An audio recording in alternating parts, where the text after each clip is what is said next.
Hey everybody, welcome back to Better Know a Highway, a series where we look at the interstates of America, one road at a time. In this episode, we have our final Zero Series highway, one that spans the entire country from east to west, crossing through varying and diverse terrain as it does. Interstate 10. And real quick before we get started, just wanted to remind you to please hit that like button and subscribe to this channel. Always appreciate that.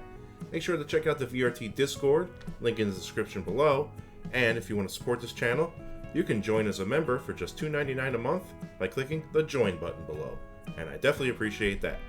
And with all that out of the way, let's get started. Interstate 10 is a major continental spanning highway that crosses the entire country from east to west.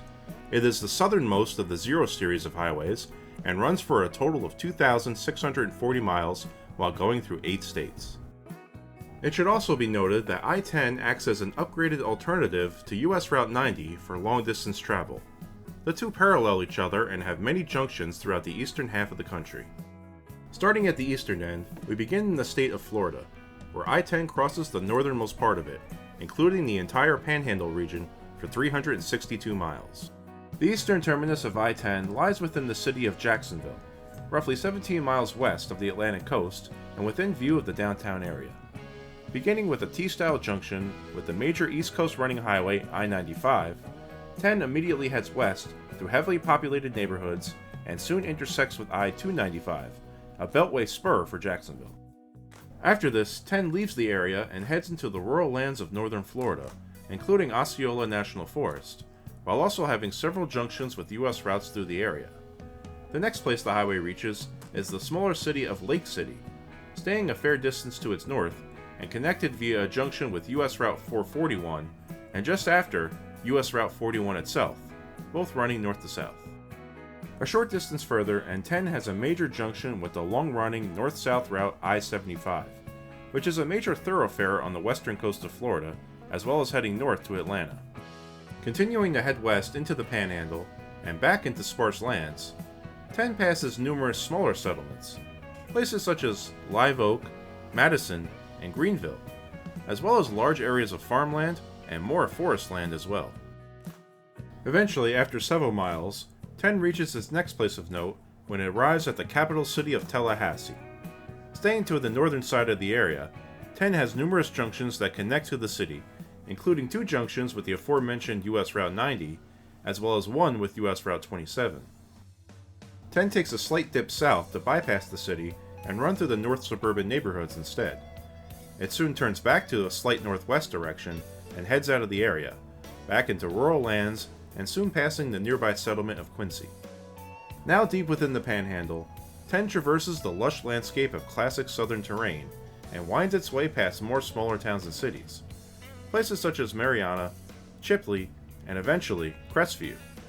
The highway also crosses the Choctawhatchee River, as well as the Blackwater River National Forest. After a significant distance, I-10 finally reaches the westernmost part of the state and soon enters the Pensacola metro area. Initially turning to the southwest and running along the Yellow River, 10 then crosses Blackwater Bay, and after a turn due west and then back to southwest, it crosses the much wider Escambia Bay. After the crossing, 10 stays north of Pensacola and runs directly through other populated places and past the nearby airport. A junction with the spur route I-110 connects the main highway to the downtown area directly on the shore, as well as the coastal running US Route 98. Then, after a junction with US Route 29, which also heads south to the coast, 10 makes a turn back to the northwest and soon reaches the state line to finally leave Florida. I-10 crosses the southernmost part of the state of Alabama next, making a curved path as it does so for 66 miles. Staying on its slight northwest path, 10 passes a few smaller settlements near the coastline. After about 30 miles within the state, the highway reaches the smaller city of Spanish Fort and the eastern edge of Mobile Bay. 10 crosses the northernmost part of the bay over a series of bridges, while also having a junction with the aforementioned US Route 98, a rare over-water exit, and then turning more to the northwest before making an abrupt turn to the southwest once it reaches the other side. It's also here where 10 crosses under the Mobile River via the George Wallace Tunnel, and enters the downtown core of the city of Mobile itself. A nearby spur route, I-165, lies just to the north, but does not directly meet up with I-10, and instead is connected by local city streets. Now jutting back down to the south, 10 hugs the bay, which is to its east, and traverses the urban landscape of the city and its metro area. The highway then soon meets up with another major north to south running route, I-65, and acts as that highway's southern terminus. After the junction, 10 heads back into less populated terrain and, remaining on a southwest path, passes a few more towns within the vicinity. After 20 miles or so, I-10 reaches the western state line and crosses into Mississippi. Much like Alabama, I-10 cuts through the southernmost part of the Magnolia State, hugging the Gulf Coast as it does so for 77 miles. Now heading through the swampy terrain as it enters the state, 10 cuts through sparse areas and soon enters the marshland of the Pascagoula River and crosses the long causeway that runs through it. This being landscape that is very common within the Gulf Coast area, the highway stays elevated above the marsh for the next 4 miles until reaching dry land on the western side.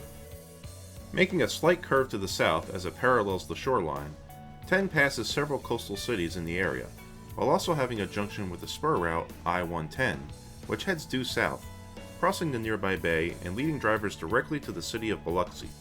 10, however, stays slightly more inland and continues its long curve to the west, and eventually once again turning southwest. More junctions with important routes lead south to cities on the coast, such as with US Route 49, which leads directly to the city of Gulfport. Soon after, I-10 passes the northern end of Bay St. Louis and the nearby city of the same name, as well as other places such as Diamond Head and Waveland. One final southwestern stretch leads 10 towards the western side of this part of the state, and soon after crosses the border to leave Mississippi. I-10 has a long and very interesting path through Louisiana, as it runs through varied terrain and numerous swamplands for a total of 274 miles. Immediately upon entering the state, I-10 enters the Pearl River Wildlife Management Area and runs directly through the dense marshland. Once on the other side, the highway enters the vicinity of Slidell, Louisiana, and makes a sharp turn to the south. It's also here where 10 has a major junction with 2 important routes, the first being the southern terminus of I-59, an important north-south running highway in the southern US, as well as the eastern terminus of I-12. This highway acts as a bypass for travelers heading west, providing a more direct western route as opposed to I-10's jog to the south. 10 continues south and soon reaches the eastern end of Lake Pontchartrain, a major body of water in the area, and then proceeds to cross the lake via a lengthy 2-span bridge that runs for over 5 miles. Once across the lake, 10 has a quick junction with the long-running US Route 11, and then begins to make a long curve back to the west and soon enters the city of New Orleans and its metro area. First entering the outer neighborhoods, as well as going over several of the city's many canals, 10 turns back to the south to dip down briefly and enter the downtown core, passing directly next to numerous local landmarks, including the Louisiana Superdome. A spur route in this area, I-610, connects to provide a bypass north of downtown and reunites with I-10 soon after when the latter highway swings back north. Now heading west and running through more dense neighborhoods, 10 has numerous local exits and eventually a junction with another spur route that heads further south, I-310. It's also here where 10 leaves the city and heads back into the vast swamplands that surround it. Now hugging the southern side of Lake Pontchartrain, and even cutting a lane over the lake itself for a short distance, 10 has its next significant junction when it meets with the southern terminus of another major north-south running route, I-55, just north of the city of LaPlace. The highway then winds through the Maurepas Swamp for several miles, with no human presence to speak of, and only a few junctions along the way, including one with US Route 61. Soon enough, 10 reaches civilization again and passes many smaller places, like Prairieville, as it makes a turn more to the north.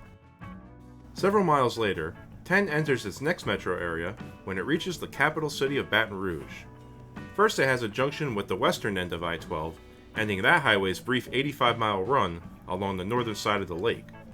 Then, 10 heads into the city proper, making an abrupt turn back to the west just before reaching the core area. A junction with a local spur, I-110, leads drivers north directly into downtown and to points further north.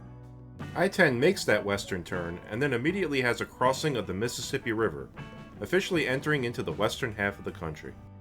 Now heading slightly southwest, 10 enters the Atchafalaya National Wildlife Refuge and the vast swampland that it contains. It's also here where 10 has one of the longest continuous bridge spans in the entire interstate system when it crosses the Atchafalaya Basin Bridge, which runs for an impressive total of 18 miles and stands as the third longest bridge in all of the USA. Now back on drier land, 10 next reaches the city of Lafayette. Here the highway has yet another junction with a north-south running route when it intersects with the southern terminus of I-49. Just after this, 10 passes to the north of the center of Lafayette and makes a turn back to due west and into the vast agricultural lands of the central part of the state. Now passing by smaller places such as Crowley and Jennings, 10 stretches its way into the western side of Louisiana and eventually enters the vicinity of the city of Lake Charles. An initial junction with a partial beltway spur, I-10, comes first, as 10 enters the populated area and approaches downtown, staying just on its outskirts. It then passes on the north side of Lake Charles itself, as well as a crossing of the inlet into the lake. A turn southwest brings 10 to another junction with I-10, thus closing the loop, and then it continues on out of the area. One final stretch back into rural terrain brings I-10 to the western state line, which is delineated by the Sabine River, and with its crossing, the highway leaves the state to enter Texas. I-10 crosses the Lone Star State from its easternmost end to its westernmost point for a staggering 881 miles, by far the longest stretch of any state the highway passes through, as well as the longest distance that any interstate highway takes within any state in the entire country. Within the first few miles in Texas, 10 passes just next to the city of Orange, and then shortly after reaches the larger city of Beaumont. Entering the area from the northeast, 10 passes by the city in a western direction before making a sharp turn to due south, while also having a significant junction with US Route 96 along the way. Wrapping around Beaumont and having numerous exits to local streets, the highway then leaves the area to the southwest and soon enters the farmlands of East Texas, getting slightly closer to the coast before taking a sharp turn due west near the town of Winnie. Continuing this way, 10 soon reaches Trinity Bay and skirts the northern end of it, after which the population density rapidly increases, and 10 soon enters one of the largest metro areas it will pass through, when it reaches the city of Houston. Traveling through several suburban cities as it approaches from the east, 10 gets closer and closer to the big city itself, first intersecting with a large beltway loop known locally as Texas Loop 8. Then, a bit further along, it encounters another smaller beltway, this one designated as I-610. Now heading into the heart of Houston, 10 approaches the downtown area, where it first has a junction with I-69, a long segmented highway that is still mostly under construction. Then less than a mile further, and within mere feet of downtown, and its many landmarks, 10 connects with I-45, the shortest of the 5 series of highways. This junction between the two routes is complex, and they technically run concurrent for about a half a mile, before 45 splits off to the north and 10 leaves to the west. Now on its own again, I-10 heads away from downtown Houston and winds its way through dense neighborhoods, as well as past a few of the city's large parks. This urban terrain goes on for some time, and 10 keeps on its relatively straight path, while having junctions once again with I-610 and a little further Texas Loop 8, as both wrap their way around. Now on the other side of the metro area, 10 approaches the suburban city of Katy, Texas, running just past it and then through the last of the populated neighborhoods before returning to the open lands of the Texas Plains. As it leaves the Houston region and pushes deeper into the central part of the state, 10 passes numerous places, towns, and cities as it racks up the miles within the large landmass. Settlements such as Columbus, Schulenburg, and Photonia, all while still paralleled by US Route 90 with many junctions along the way. After many miles of travel and a slight southwestern turn, 10 reaches the city of San Antonio and its metro area. Much like in Houston, the highway first junctions with an outer ring road, this time Texas Route 1604, and then, as it gets closer to the city itself, with an ever-increasing population density, 10 junctions with the inner beltway I-410. Weaving its way through the cityscape, 10 then junctions with I-37, a generally north-south running route that brings travelers down to the Texas coast and the city of Corpus Christi. Shortly after, 10 has a major junction with the long-running I-35, The two routes then merge and run concurrent, causing I-10 to make an abrupt turn to the north, heading straight for downtown San Antonio, passing many of the city's famous landmarks and other important attractions, with several heavily used exits. Just to the northwest of downtown, the two routes split, with 35 heading northeast and 10 heading northwest, a direction it will now stay on for some time. Moving away from the downtown core and through more dense urban and suburban terrain, 10 once again has junctions with both beltways, I-410 and Texas Route 1604, and eventually leaves the city behind to once again re-enter the vast plains of central Texas, this time with populated settlements and smaller cities along the way. Some of those populated places along the way include Kerrville and eventually Junction, Texas, where 10 takes a turn more due west. As it does so, travelers will notice a subtle yet undeniable change in the scenery and climate of the area, as the lands become more arid, with a more brownish color as opposed to the lush greenery seen so far. This only becomes more pronounced as the highway heads further west and into a new region of the country. Within this new region, 10 enters truly open lands, with population decreasing rapidly, in some places down to nothing. Many, many miles are racked up as 10 slowly makes its way to the western part of the state. There are some settlements of note in this region, separated by uninhabited stretches. Places like Ozona, Fort Stockton, and after many miles, the town of Van Horn. Although this area is sparse, 10 does have a major junction with the long-running east-west route I-20, acting as that route's western terminus. After many hours of travel, I-10 reaches the far western corner of Texas. Here the highway begins to hug the Rio Grande River, and thus the international border with Mexico, running parallel to it for several miles and providing the only link for many of the settlements in the area. Eventually, 10 reaches its last region of note within Texas as it enters the city of El Paso. Coming in from a due east direction, 10 first has a junction with the spur, yet another I-110, which heads directly for the border, as well as US Route 54, which heads north. Then just after, it dips slightly south to approach the downtown area and pass directly next to it, before making a sharp curve back to the north. One final stretch brings 10 back close to the Rio Grande, and then into a due northern direction and out of the El Paso region. It's in this north-south orientation that 10 reaches the state line, and after many, many miles of relentless travel, leaves Texas. The next state up is New Mexico, where I-10 runs to the southernmost part of the state for a relatively short and mostly uneventful trek of 164 miles. Still running in a north by northwest direction, and continuing to run parallel to the Rio Grande, which now no longer delineates the international border at this point, 10 soon reaches the city of Las Cruces, where the highway first has a critical junction with the southern terminus of I-25, which continues north deeper into the state. 10, however, never quite reaches the city core, and just after the junction makes a sharp turn west to finally cross the Rio Grande and quickly move out of the area. After leaving Las Cruces and still keeping west, 10 enters the barren desert landscape of southern New Mexico, passing not much of note and having long straight sections over relatively flat lands. A few communities dot the route along the way, places such as Deming and Lordsburg, after which 10 makes one last straight shot through the nearby Salt Flats and then turns west across the state line, ending its short time within the state. Arizona is next for I-10, where it travels the entire width of the state, connecting several of its largest and most important cities for a total of 392 miles. Still traveling through vast desert plains as it enters, 10 meanders through the southeastern part of the state as it passes a few smaller towns such as Wilcox and Benson, and has junctions with several surface-level highways, including US Route 191. Turning gradually to the northwest, and running for many more miles in open terrain, I-10 then enters the Tucson region, first passing between the city's international airport, as well as Davis-Monthan Air Force Base, just to its north. After which, the highway then turns to the north and has a junction with a shorter highway, I-19, which heads south towards the US-Mexican border and the city of Nogales. 10, however, keeps north and runs directly next to downtown Tucson as it makes a gradual turn back to the northwest to leave the area. Back out in the open desert, the next area of note for I-10 is when it reaches the vicinity of Casa Grande and its surrounding settlements.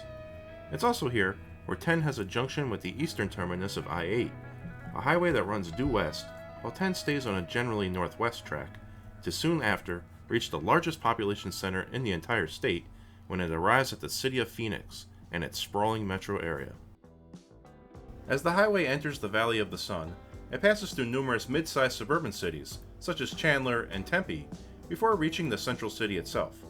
Curving its way in, first the highway passes directly next to Sky Harbor International Airport, skirting it just to the south. Immediately after, 10 has a junction with I-17, another shorter highway that runs north towards Flagstaff.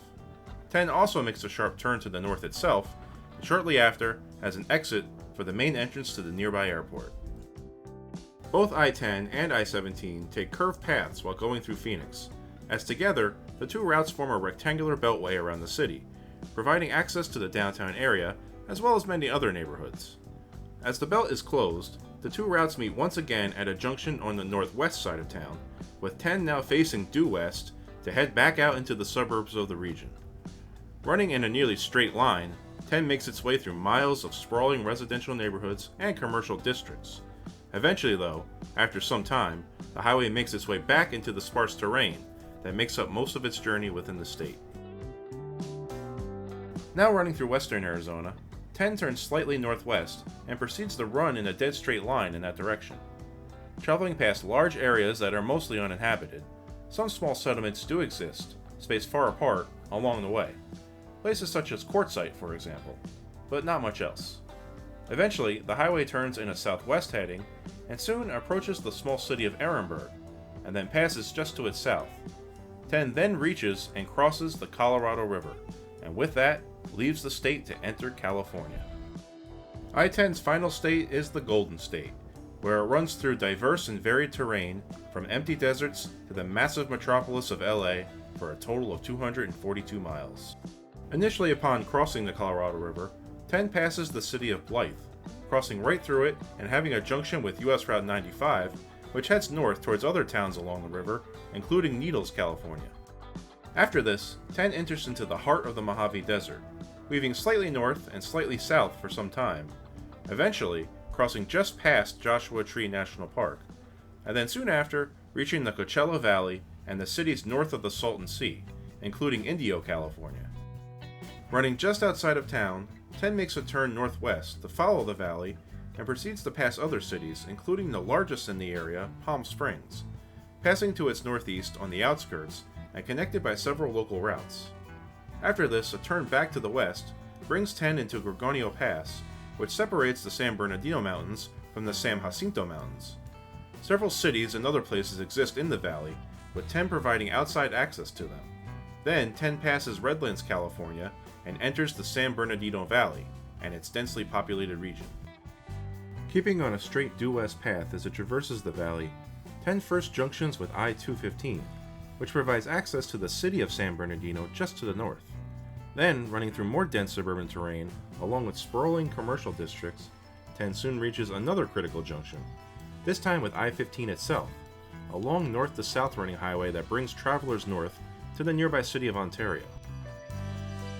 Continuing westward, 10 runs through more dense suburban land and past numerous smaller and mid-sized cities as it continues through the valley. Places such as Pomona, Covina, and El Monte. As it does this, 10 soon enters the heart of the Los Angeles Metroplex, making its way towards the city center itself. Shortly before getting there, 10 junctions first with a spur, I-710, and then afterward with its final 5 series highway, I-5, at a busy and complex intersection just east of downtown. 10 then joins up with 5 to run concurrent, and both routes head south for a little less than 2 miles, before 10 breaks off to head west. It's also here at this second junction where both routes meet with the southern terminus of US Route 101, the main US highway on the west coast. Now running to the south of downtown LA in a weaving westward direction, 10 first crosses the Los Angeles River, and then junctions with a major spur I-110, after which it then enters the vast residential landscape of the region, going through numerous dense neighborhoods, passing many well-known landmarks, and eventually reaching several more suburban cities, such as Culver City. The final stretch of I-10 takes it straight towards the Pacific Ocean. Before getting there, however, the highway has a junction with another major spur route, this one being the famous I-405, which travelers can take south to Los Angeles International Airport, as well as many mid-sized and larger cities along the coast. After this, 10 enters the coastal city of Santa Monica, its final stop, and curves back to the southwest slightly as it cuts through the city. A final junction with California Route 1, the Pacific Coast Highway, serves as the western terminus of I-10, about a half a mile from the beaches on the coastline. This intersection thus ends I-10's epic and fascinating 2,460-mile journey. And that will finally do it for this long-awaited and just plain long episode of Better Know a Highway. Hope you enjoyed and hope you learned a little something along the way, as always. And hey, before you go, make sure to hit that like button and subscribe. Always appreciate that. And check out the VRT Discord channel. Link is down below, and I hope to see you there. And if you want to help support this channel, well, you can sign up as a member for just $2.99 a month by clicking the join button below. And a big shout out, as always, to all my members.